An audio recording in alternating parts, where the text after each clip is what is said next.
This is the Great North Wrestling Podcast, the official podcast of the Hannibal TV, Canada's #1 pro wrestling YouTube channel, with your host, 3-time Canadian champion and GNW lead reporter, Devin Hannibal Nicholson. This is Hannibal from the HannibalTV.com, and on the line I have 3-time King of the Cage MMA fighting champion. She's also fought for the Rising promotion in Japan, Andy the Crasian Nguyen, and that, of course, her nickname is because I guess she's known as the Crazy Asian. Is that correct? Yes, sir. And I've seen some of your fights yesterday, actually, and I can see how you would get that nickname. And you're also known for your elaborate entrances. What made you come up with these big, crazy entrances? It's not like something I make up. I think it's fun because I just think it's fun. I'm in the entertainment business, and I like to entertain people. And speaking of the entertainment business, you have a big grappling match coming up. It's going to be on the Fight app. It's called Miami Vice Grip Grappling for a Cause. It's for a good cause, and you're actually grappling, I guess, one of your training partners in this match? Yes, Andrea KGB Lee. She has a fight coming up, actually, December 15th in the UFC in Milwaukee, Wisconsin. And so, yeah, we are doing this women's empowerment event, and it's going for a good cause. And we've done this before. We've done charity work before like this, because people just like to see two chicks going at it, and I mean they pay for it. So too bad it's not mud wrestling. Sorry. And the lady that you're fighting on this grappling event, I guess she has some history of, I guess, a little bit of abuse with her boyfriend, who is also an MMA fighter. Her husband, and they are going through a divorce. Everything is it's filed now. So, yeah, something like that. She's going through. It's not quite finished. It takes a while, but yeah. And I guess it came out recently, a police call she made or something. So she's been in the news, I guess, over that in recent years. Have you ever? I guess you probably haven't had to deal with that. No, I don't date fighters, No. And no, he's not like that. Far from like that. He's in the architect world. I don't date fighters. I date smart people, and I don't date like people that. No, I just don't deal with that. So I guess you have a point that fighters aren't very smart sometimes. I guess the business of getting. No, yeah, you're right. We're different creatures, so. And what people don't realize, too, is you're not just taking those hits to the head in the fights themselves. You're taking those hits in the training camps, too. Yeah. How hard do you spar in your training camp? I think you got to fight another full contact MMA fight coming up in January.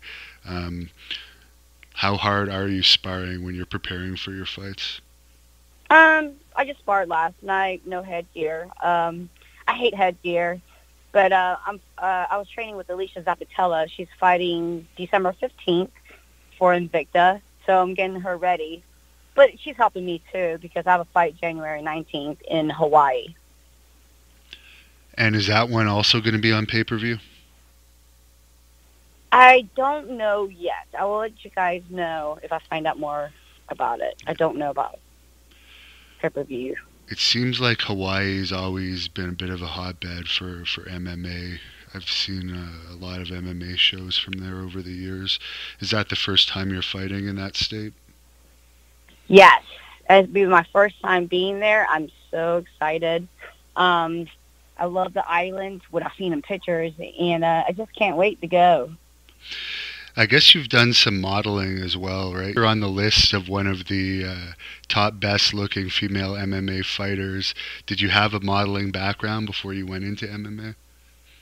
I did some calendar work for Nike, but it was me wearing the shoes. It wasn't like, and then I just used the same photographers because they're awesome, and to promote my fights.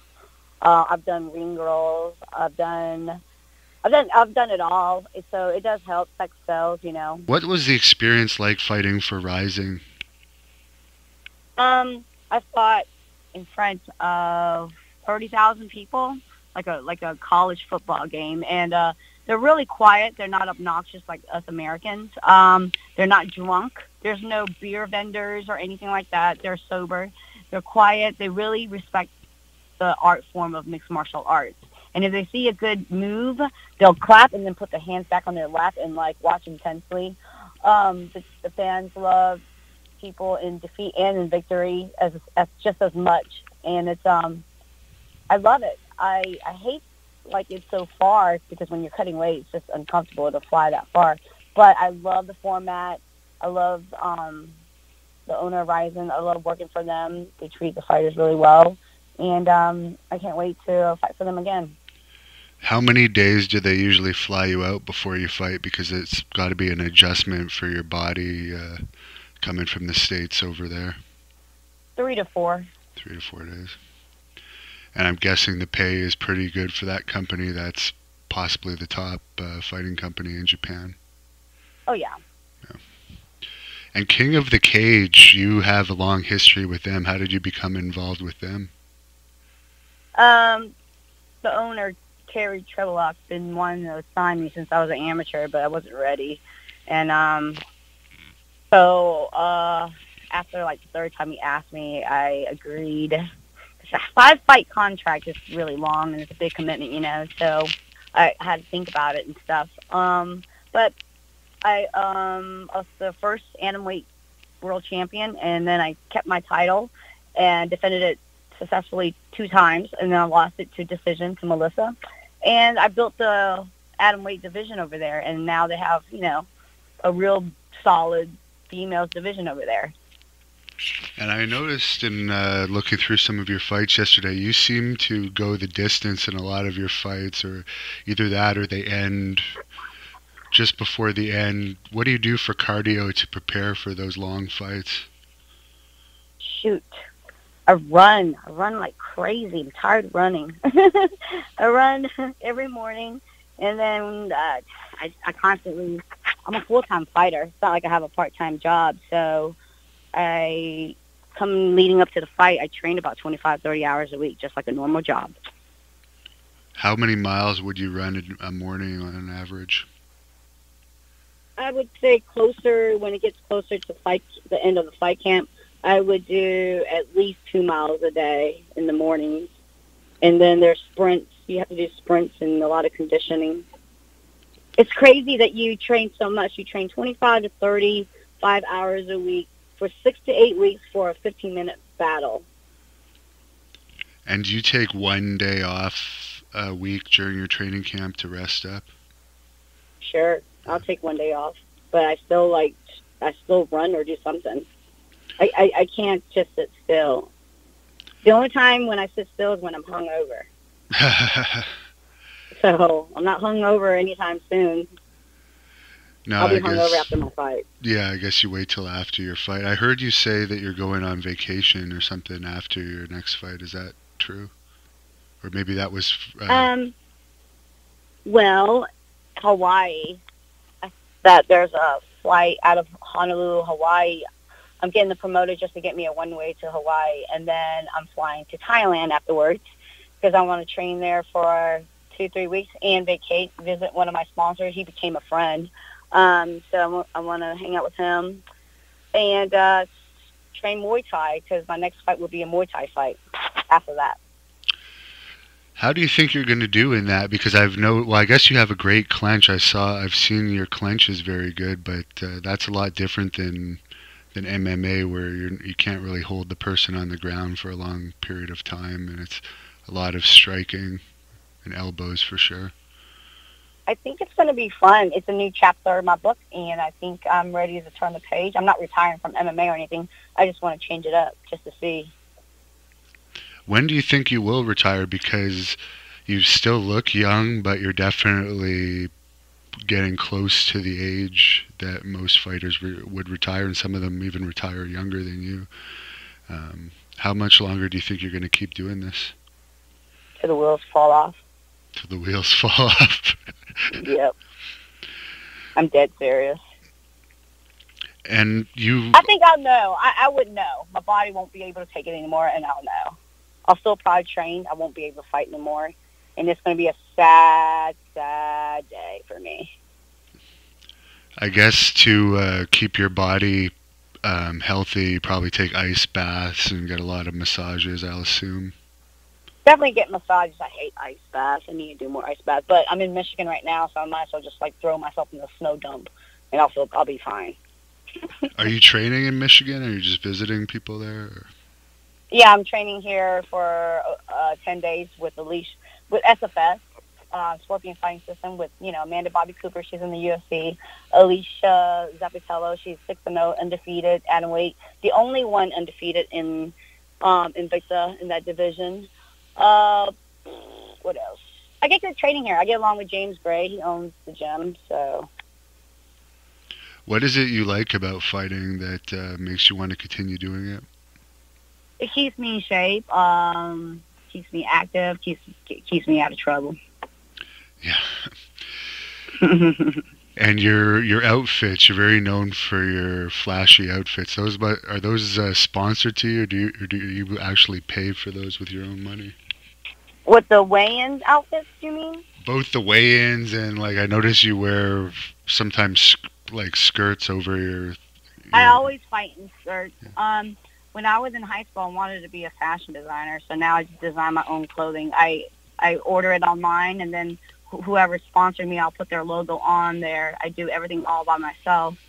I literally don't print it. I get a printer out in Myrtle Beach, South Carolina, that has heat transfers, and I send them all the logos and stuff. So I put it all together. Nobody designs it. I design it. I've actually designed for 2 girls before, too. Wow. So that's something that you think you might do more of in the future, design outfits for other fighters? I mean, it's not like my passion, but I'll do it. I'll do it for fun. I wouldn't do it all the time. And what's your favorite fight been so far of your career? I don't think I have a favorite one. I mean, it was a really good moment when I won the belt. Every fight's different. Every cut is different. I don't know. I don't have a favorite fight or anything like that. How much weight do you cut on average to make weight? When I'm training hardcore, I weigh about 118, so I cut down to 106. That's a good amount, but it's not crazy. No. Well, if you want to count 10 weeks out, I'm usually 120, a little 121. But you don't count that yet because I'm start dieting, and then when you start peaking, you do lose weight when you start working out like crazy. So naturally, it comes off. But when I start cutting, it's usually start watching what I eat. It's more like 118 starting. What type of diet do you follow when you're training for a fight? I do a lot of fish, a lot of spinach, a lot of kale, lots of water. And the fight is your grappling match, anyways, is coming up on December 8th. It starts at 2 p.m. People can order it for $9.99 on Fight TV. Do you have anything you want to say about why people should buy this grappling show? It's all women fighting on the show, but anything you want to say about it? Well, if you guys can't make it to the show, it's in Miami, Florida, then you guys should get it. It's only $9.99, and you get to see, I think there's 4 matches of all females all together. There'll be a lot of, I think Matthew is doing a duet song, halftime shows, intermission, and DJs. We have King Mo on there. We have special guests. It's going to be a fun time. And, I mean, who doesn't want to see, two hot girls going at it and grappling? And you mentioned King Mo. Do you have any favorite male fighters that you like to watch? I like Lomachenko. He's a southpaw boxer. I like to watch Mighty Mouse that went to 1FC. There's certain people I like with their styles and stuff like that. I don't have like a favorite. And what about female fighters? My favorite female fighter has to be my best friend, Andrea KGB Lee, just because I looked up to her and I was learning underneath her wings like for a great 3 years straight. So, yeah, so she's my favorite fighter. I don't have a new one or anything. And where can people follow you on social media if they want to look you up on social media? I am the Crasian, the Crasian One on Instagram, the Crasian on Twitter, and the Crasian on Facebook fan page. Yep. And you'll respond to people if they have questions for you sometimes. And I guess you post a lot of pictures, I see, at least on Facebook. I'm pretty active, yep. Yeah. If I don't post anything, you know, I'm in a wreck or something, knock on wood. Something's wrong. All right, so you have that big grappling match coming up December 8th. Then in January, fans can pay attention because you're going to have your fight in Hawaii. And then after that, you're going to be going on to Thailand and eventually get a Muay Thai fight, I guess. So that's what's in your immediate future. That is on my agenda so far. Well, I wish you the best of luck with all that. Thanks for talking to us. And is there anything you want to say to close this off to our fans listening? No. Thank you for having me. And see you guys soon. Thank you for listening to the Great North Wrestling Podcast. Subscribe to this podcast on iTunes and subscribe to the Hannibal TV on YouTube for all the latest GNW news and videos. Follow at Devin Hannibal on Twitter and check out our website at thehannibaltv.com.